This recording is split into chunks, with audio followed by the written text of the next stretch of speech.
Hello students, अब हम बात करते हैं नए टॉपिक की।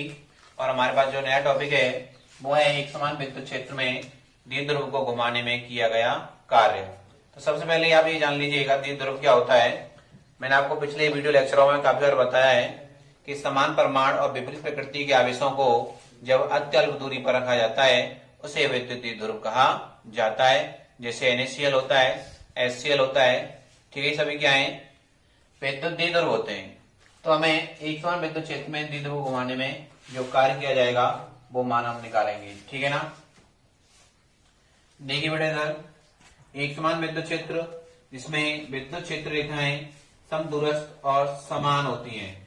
देखिए इधर ये हमारे पास कोई विद्युत क्षेत्र है, एक समान विद्युत क्षेत्र है।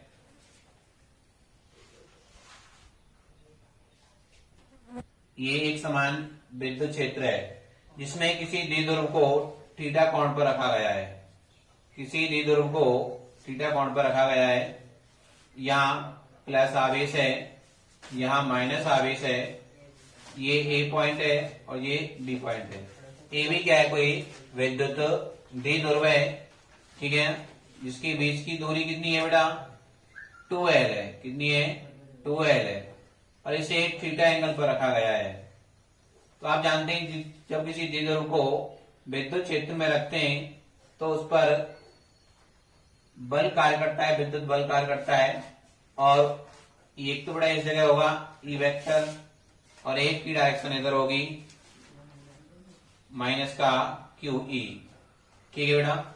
देखिए ध्यान देना बेटा, इधर आप 2l ले सकते हैं, 2d ले सकते हैं। माना ए बी विद्युत द्विध्रुव एक समान विद्युत क्षेत्र ई वेक्टर में किसी थीटा कोण पर स्थित है। थीटा कोण पर क्या है, स्थित है।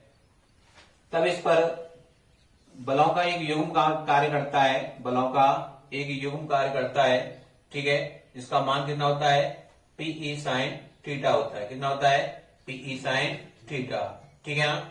तो विद्युत क्षेत्र में किसी भी द्विध्रुव को थीटा कोण पर घुमाने में जो कार्य किया जाएगा वो कितना होगा, dw बराबर tau D theta. D theta कोण घुमाया हमने, देख लीजिए बेटा, ये विद्युत द्विध्रुव इस तरह से रखा हुआ है। जब इसको आप ऐसे घुमाएंगे तो थीटा में चेंजिंग आ रही है, क्या आ रही है, थीटा में क्या आ रही है, चेंजिंग। अब ये थीटा पर है, इसको ऐसे घुमाएंगे तो थीटा में क्या आ रही है, चेंजिंग आ रही है। थीटा बदल रहा है, क्या कर रहा है, थीटा बदल रहा है। तो डी थीटा घुमाने में जो बल युग्म होता है, जो बल आघूर्ण होता है वो क्या करेगा, कार्य करेगा। और उसका जो फॉर्मूला होगा वो dw बराबर टाउ डी थीटा होगा, ठीक है ना। देखिए बेटा, लिखेंगे माना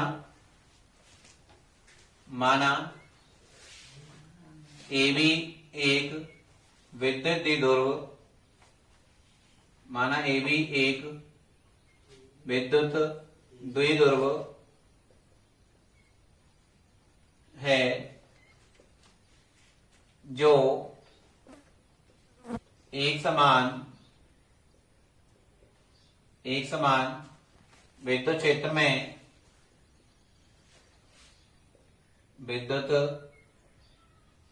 में थीटा कोण पर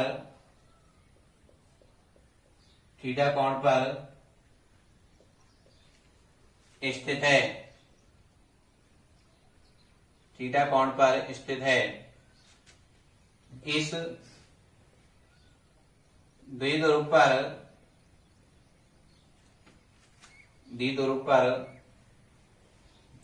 विद्युत क्षेत्र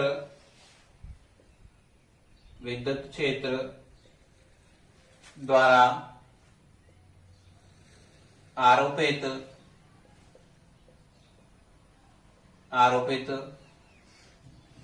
बल आघूर्ण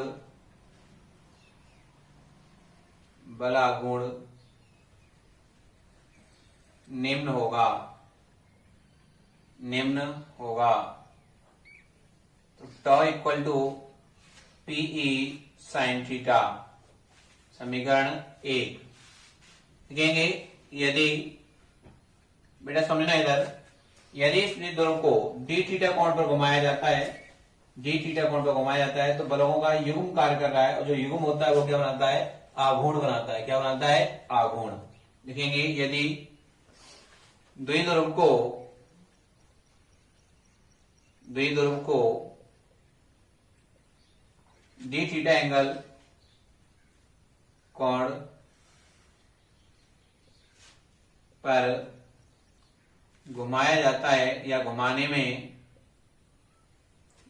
में बल युग्म के द्वारा किया गया कार्य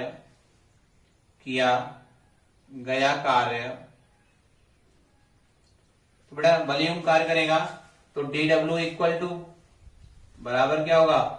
बल युग्म इंटू डी थीटा, तो टाउ इंटू डी थीटा, समीकरण 2। देखिए समीकरण 1 का मान समीकरण 2 में रखने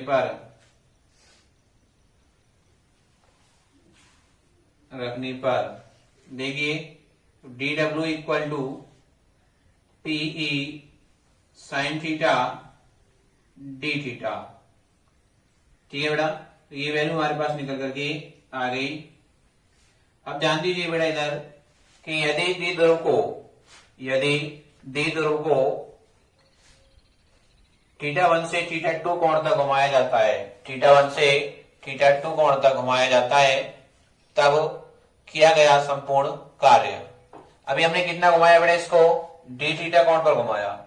अब हमें क्या करना है? इसको थीटा 1 कोण से इसकी साम्य स्थिति से, जैसे ये इस तरह से रखा हुआ है, इसे थीटा 1 से लेकर के थीटा 2 तक घुमाना है आपको, इस तरह से घुमाना है इसको, तब किया गया संपूर्ण कार्य। लिखेंगे यदि द्विध्रुव को थीटा 1 से थीटा 2 कोण पर घुमाने में किया गया कुल कार्य। बेटा इसको क्या कर देंगे हम लोग? समाकलन कर देंगे। देखिए इधर समाकलन करेंगे बेटा इसका, तो W equal to whole integration theta 1 to theta 2 और किसका? DW का। तो बेटा DW की जो वैल्यू है वो कितनी है? PE sine theta into D theta. तो PE तो बदलेगा नहीं, विद्युत क्षेत्र कैसा है? एक समान है। और P क्या होता है? विद्युत द्विध्रुव कोण, वो भी नहीं बदलेगा। तो W इक्वल टू PE बाहर आ जाएगा, समाकलन होगा थीटा 1 से थीटा 2 और साइन थीटा और डी थीटा। तो बेटा साइन थीटा का जो समाकलन होता है वो होता है माइनस का कॉस थीटा। कितना होता है? माइनस का कॉस थीटा, और लिमिट लग रही है थीटा 1 से थीटा 2। तो देखिए बेटा इसको आगे हल करते हैं। मैं एक बार फिर रिपीट कर रहा हूं, हमें एक समान विद्युत क्षेत्र में किसी विद्युत द्विध्रुव को घुमाना है, तो उसमें जो कार्य किया जाता है वो हमें निकालना है। हमारे पास ए भी कोई विद्युत द्विध्रुव है जो एक समान विद्युत क्षेत्र ई वेक्टर में थीटा कोण पर रखा हुआ है। ठीक है ना? कितने कोण पर रखा हुआ है? थीटा कोण पर रखा हुआ है। जब इस विद्युत क्षेत्र में द्विध्रुव पर एक बलाघूर्ण कार्य करता है जिसका मान होता है टॉ बराबर पी साइन थीटा। बेटा ये विद्युत बलाघूर्ण है जिसका वैल्यू होती है पी साइन थीटा। यदि द्विध्रुव को विद्युत क्षेत्र के अंदर अति सूक्ष्म कोण डी थीटा पर घुमाया जाता है, तब बल युग्म द्वारा जो कार्य किया जाएगा डी डब्ल्यू बराबर टाउ डी थीटा। कार्य का फॉर्मूला क्या होता है? बल इंटू विस्थापन। तो ये बल आघूर्णी तो है, नाम तो बल ही है उसका। क्या है ये? बल है। ठीक है ना? तो बल इंटू विस्थापन आ गया। ठीक है, 11th का टॉपिक है ये भी। तो हमने क्या किया बेटा? समीकरण 1 का मान समीकरण 2 में रखा, और ये आ गया डी डब्ल्यू बराबर पी साइन थीटा और डी थीटा। यदि द्विध्रुव को उसकी साम्य स्थिति थीटा 1 से थीटा 2 घुमाया जाता है, तब किया गया कुल कार्य W बराबर इंटीग्रेशन लिमिट थीटा 1 से थीटा 2 dw बराबर इंटीग्रेशन थीटा 1 से थीटा 2 और dw की वैल्यू है TE sine theta d theta. TE बाहर आ जाएगा, कांस्टेंट राशि है, तो w बराबर पीई समाकलन थीटा 1 से theta 2 sign theta d theta. तो बेटा देखिए साइन थीटा का समाकलन होता है माइनस का कॉस थीटा और लिमिट लगी हुई है थीटा 1 से थीटा 2। क्लियर है? आगे देखिए बेटा इसको,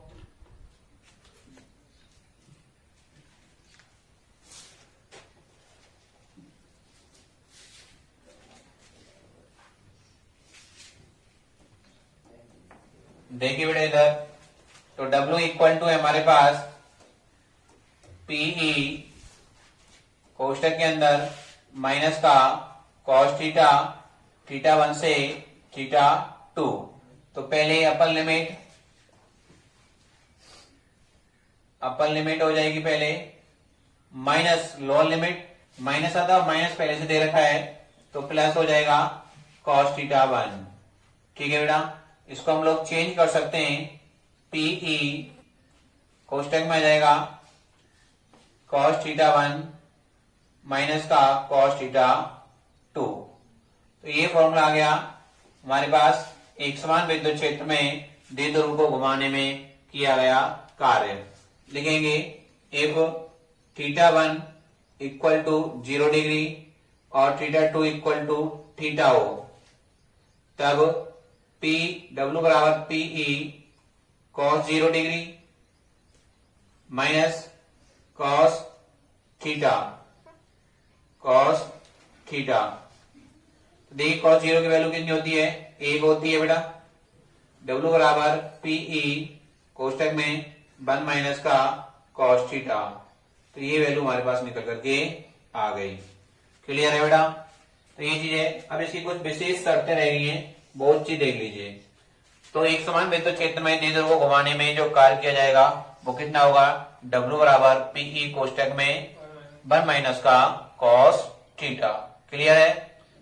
सभी की समझ में आया होगा? बिल्कुल मैंने बेसिक तरीके से समझाया आपको और आपकी समझ में भी आया होगा। लिखेंगे विशेष शर्तें, देखिए नंबर 1 है बेटा अपने पास, यदि थीटा 1 0 डिग्री व थीटा 2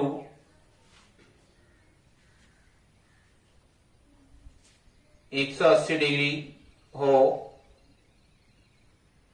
मतलब देखो बेटा जैसे ये बिंदु द्विध्रुव है, समझना शर्त को। अब ये ऐसे रखा हुआ है तो बेटा ये 0 डिग्री पर थीटा 1 कितना है इसका 0, समझ रहे हो? और इसको जब ऐसे घुमा देंगे, देखो पूरा 0 से कहा जा रहा है 180 आगे घूम करके आगे क्या है, तो 180 की वैल्यू रखेंगे देखिए यहां पर। तब W बराबर पीई कोष्टक के अंदर 1 माइनस का कॉस 180 डिग्री, या तो इस फॉर्मूले में रखिए अब इसको, या फिर जो थीटा 1 0 और थीटा 2 कितना है 180, इस फॉर्मूले में रख लीजिए इसको। तो देखिए इधर कॉस 180 की वैल्यू कितनी होती है, माइनस का 1 होती है। कितनी होती है, माइनस का 1 होती है। तो माइनस और माइनस का 1, तो देखिए W इक्वल टू आ जाएगा पीई और कोष्टक में 2, तो W इक्वल टू निकल के आया 2PE। ठीक है बेटा, ये वैल्यू निकल के आ गई। सेकेंड है बेटा सर तुम्हारे पास, यदि थीटा 1 इक्वल टू 0 डिग्री और थीटा 2 इक्वल टू 90 डिग्री हो, तो 90 डिग्री पे क्या असर पड़ेगा, W बराबर पीई कोष्टक में 1 माइनस का कॉस 90 डिग्री, इसकी वैल्यू कितनी होती है 0 होती है। तो कॉस 90 की वैल्यू कितनी होती है 0, कोष्टक में 1। ठीक है ना, तो W पीई आ गया निकल करके। ठीक है बेटा, तो ये स्थिति हमारे पास निकल करके आ गई। तो यहाँ देखते हो जब थीटा की वैल्यू 90 डिग्री ली जाती है तो उसका मान ज्यादा होता है किससे बेटा, उसका मान कम होता है किससे, जब थीटा की वैल्यू 180 डिग्री ली जाती है। क्लियर है बेटा? आगे का इसको देख लीजिए, स्क्रीनशॉट ले लीजिए, ये न्यूमेरिकल में आपको काफी हेल्प करेगा। Thank you for watching video.